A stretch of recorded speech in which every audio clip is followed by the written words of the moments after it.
கர்த்தருடைய நாமம் மகிமைப்படுவதாக. மீண்டும் இந்த வீடியோ வழியாக உங்களை சந்திப்பதில் மகிழ்ச்சி அடைகிறேன். இன்றைக்கு பிப்ரவரி 14 காதலர் தினம் என்று உலகத்தார் சொல்லுகிறார்கள். நான் வேதம் சொல்லுகிறது, நான் கூப்பிட்ட நாளிலே எனக்கு மறு உத்தரவு கொடுக்கிறவர், ஆபத்து நாளில் நான் உனக்கு அடைக்கலமானவர் என்று சொல்லுகிறவர், ஆபத்து நாளில் நானே உன்னோடு கூட இருப்பேன் சொல்லுகிறவர்.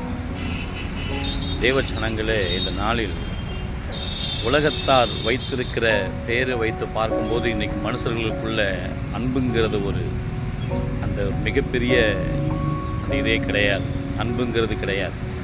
ஆனால் ஆண்டவர் சொல்லுகிறார், நான் கூப்பிட்ட நாளில் எனக்கு மறு உத்தரவு கொடுக்கிறவர். ஆண்டவர் நம்ம கூப்பிடும்போது உடனே நமக்கு பதிலை கொடுக்கிறவர் இயேசு தான். ஆபத்து நாளில் இயேசுன்னு கூப்பிடும்போது நமக்கு பதிலை கொடுக்கிறார். சங்கீதம் 46:1 சொல்லுகிறது, தேவன் நமக்கு அடைக்கலம் பலனுமாய் இருக்கிறார். தேவ ஜனங்களே, அவர் பாருங்க, நமக்கு அடைக்கலமாக இருக்கிறார், பலனாக இருக்கிறார், கிருபையாக இருக்கிறார்.